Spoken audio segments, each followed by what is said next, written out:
महाराष्ट्र के चुनाव में शरद पवार ने ऐसा लगता है कि राहुल गांधी वाला दांव खेल दिया है। जिस तरीके से राहुल गांधी ने अमेठी में स्मृति ईरानी के खिलाफ एक दांव चला था, लगता है वही दांव शरद पवार ने भी चल दिया है महाराष्ट्र के अंदर।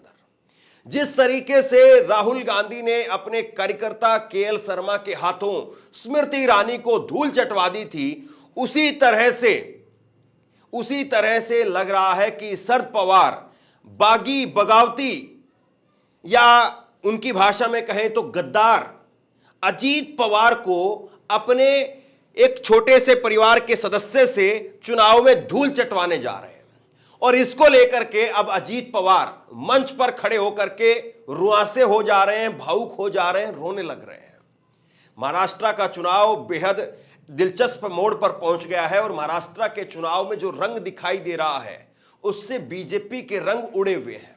दरअसल ये केवल और केवल जो कहानी पूरी चल रही है, ये केवल अजीत पवार, शरद पवार, योगेंद्र पवार इनके बीच में नहीं है। ये पूरी कहानी बीजेपी पर भी भारी पड़ेगी। और वो कैसे, जरा इस बात को समझ लीजिए।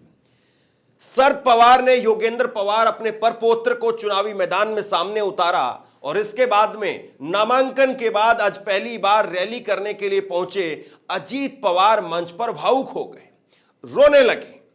क्या कहा उन्होंने, जरा सुनिए। खबर भास्कर की देखिए। अजीत पवार बोले, शरद ने परिवार में फूट डाली, पहले मैंने गलती की, अब वो कर रहे हैं। बारामती से मेरे खिलाफ भतीजे योगेंद्र को चुनाव मैदान में उतारा। अजीत नामांकन के बाद एक रैली को संबोधित करते हुए भावुक हो गए। उन्होंने भतीजे के चुनाव लड़ने पर कहा कि एनसीपी संरक्षक शरद पवार ने परिवार में फूट डाली और उनके खिलाफ उम्मीदवार खड़ा किया। पहले मैंने गलती की थी, लेकिन ऐसा लगता है कि अब दूसरे लोग भी गलती कर रहे हैं। अब ये मामला जरा समझ लीजिए तफसील से, तब आपको पूरी पिक्चर क्लियर हो जाएगी। फिर उसके बाद में अजीत पवार का आगे आपको बयान बताऊंगा और योगेंद्र पवार जो उनके खिलाफ चुनाव लड़ रहे हैं उनका बयान भी, और शरद पवार ने जो कहा है उनका बयान भी। लेकिन पहले जरा पिक्चर को समझिए। आपको याद होगा अमेठी में राहुल गांधी ने किस तरीके से स्मृति ईरानी को धूल चटाने का एक कार्यक्रम पूरा का पूरा रचा और उसमें स्मृति ईरानी समझ भी नहीं पाई और उनका कैसे खेल खत्म हो गया। Tata bye bye. राजनीति में, खबरों में दिखाई नहीं देती है स्मृति ईरानी। कुछ वैसा ही प्लान तैयार किया है शरद पवार ने। शरद पवार ने प्लान यह तैयार किया है कि अजीत पवार जो कि बगावती होकर के चले गए थे, बीजेपी के साथ चले गए, पार्टी तोड़ ले गए, सब कुछ लेकर के चले गए, विधायक तोड़ लिए। लेकिन उसके बाद में जब लोकसभा का चुनाव आया तो अजीत पवार ने सुप्रिया सुले जो कि शरद पवार की बेटी हैं, अपनी बहन के खिलाफ अपनी पत्नी को चुनावी मैदान में उतार दिया। और शरद पवार ने पहली जीत तो यह हासिल की कि उनकी पत्नी को हरवा दिया, अपनी बेटी जिता दी। यानी अजीत पवार आधे हाशिए पर तो पहले ही जा चुके हैं लोकसभा चुनाव के अंदर। और अब जब यह विधानसभा का चुनाव सामने आया तो विधानसभा चुनाव से पहले कहा गया अजीत पवार की तरफ से कि मैं अब चुनाव नहीं लड़ना चाहता हूं, नए लोग आए, युवा लोग आए, यह बयान था और यह खबर मैंने आपको दिखाई भी थी। लेकिन जैसे ही अजीत पवार के चुनावी मैदान में उतरने की चर्चा सामने आई और यह खबरें शरद पवार तक पहुंची, शरद पवार ने बारामती सीट जहां पर अजीत पवार इस बार विधानसभा का चुनाव लड़ रहे हैं, वहां पर अपने परपौत्र को चुनाव में उतार दिया। किसको? योगेंद्र पवार को।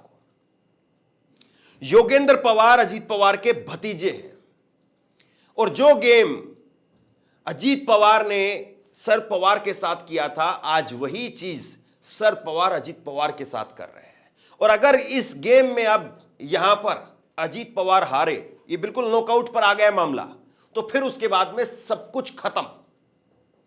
मामला अब ये इस तरीके से समझिए कि अगर कल को अजीत पवार उस सीट से हार गए तो फिर एक मैसेज साफ तौर पर जाएगा कि कल के लोंडे ने, योगेंद्र पवार जो है पहला चुनाव लड़ रहे हैं अपना, कल के एक छोकरे ने वो आपको चुनाव हरवा दिया। और दूसरी बड़ी बात, अब इसी चीज को लेकर के अजीत पवार इतने परेशान हैं, वो भावुक हो रहे हैं और वो कह रहे हैं कि भैया ये गलती मत करो आप। दरअसल वो अपना पीछा छुड़वाना चाह रहे हैं।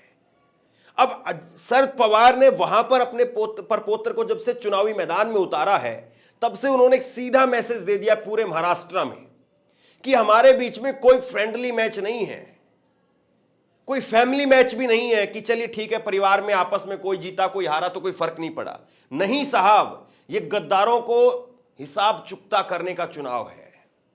और ये मैसेज उन्होंने पूरे महाराष्ट्र में दे दिया और इसीलिए उन्होंने उस सीट पर जहां पर अजीत पवार चुनाव लड़ रहे हैं, उस सीट पर अपने प्रपोत्र को चुनावी मैदान में उतार दिया। और अजीत पवार अब अगर यहां पर चुनावी मैदान में फंसे रह गए अपनी सीट पर, तो वो बाकी सीटों पर प्रचार कब करेंगे? और बाकी सीटों पर अगर वो प्रचार नहीं कर पाए तो फिर उसके बाद में जो सीटें उनके पास में रहेंगी, वो सीटें अगर एक तरफा चली गई शरद पवार के पास में, क्योंकि वो वहीं पर लड़ रहे हैं जहां पर शरद पवार लड़ते रहे हैं, तो इनका कोई वोटर जो है वो अलग अलग नहीं है।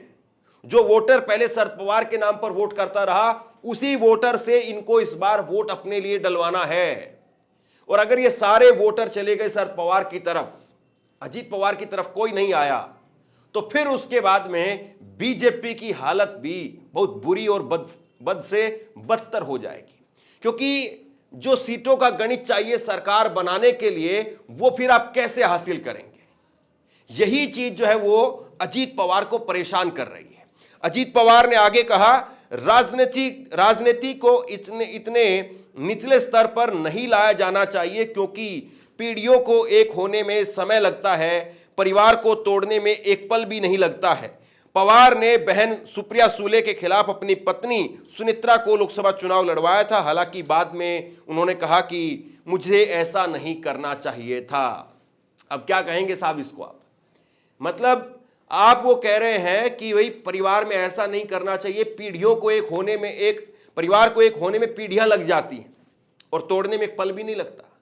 ये सारा ज्ञान आपके तब कहां था जब आप, जो Modi ji naturally corrupt party कह रहे थे, शरद पवार की पार्टी को, जिन्होंने अपने खून पसीने से उस पार्टी को सींचा, उसको नेचुरली करप्ट पार्टी बता रहे थे। तब आपको अपने चाचा की याद नहीं आ रही थी, तब आपको शरद पवार के मान सम्मान की याद नहीं आ रही थी, और आज आप कह रहे हैं कि परिवार तोड़ने में पल भी नहीं लगता है। तब आप पूरी पार्टी तोड़ करके लेकर के विधायकों को चले गए उस तरफ, और यही पूरा गेम है। योगेंद्र पवार वो कह रहे हैं, लड़ाई मुश्किल नहीं लेकिन आसान भी नहीं। योगेंद्र ने कहा कि अजीत पवार के खिलाफ लड़ाई मुश्किल नहीं होगी लेकिन आसान भी नहीं होगी। बारामती के लोग पवार साहब के साथ हैं। पवार साहब ने यही बात लोकसभा में भी दिखाई थी। यह काफी दुखद और दुर्भाग्यपूर्ण है कि परिवार में यह सब हो रहा है और इसकी शुरुआत लोकसभा चुनाव से हुई है। कुल मिलाकर के दुखती रग पर हाथ रख रहे हैं योगेंद्र पवार।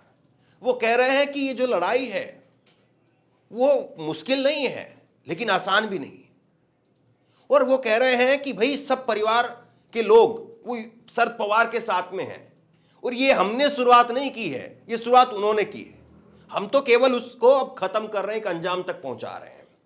आगे उन्होंने कहा कि पहले अजीत पार्टी के संस्थापक और परिवार के मुखिया शरद पवार साहब के मार्गदर्शन में थे, लेकिन पिछले सालों में जो हुआ उसे पूरे भारत ने देखा।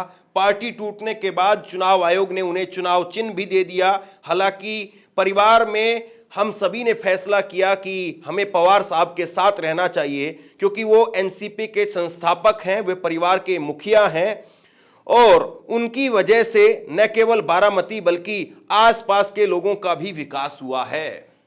तो बार बार योगेंद्र पवार वो शरद पवार साहब का हवाला दे रहे हैं, उनके रिश्ते नातों की दुहाई दे रहे हैं और लोगों को बता रहे हैं कि देखो शरद पवार साहब ने ही बारामती के लिए जो किया वो उन्होंने ही किया।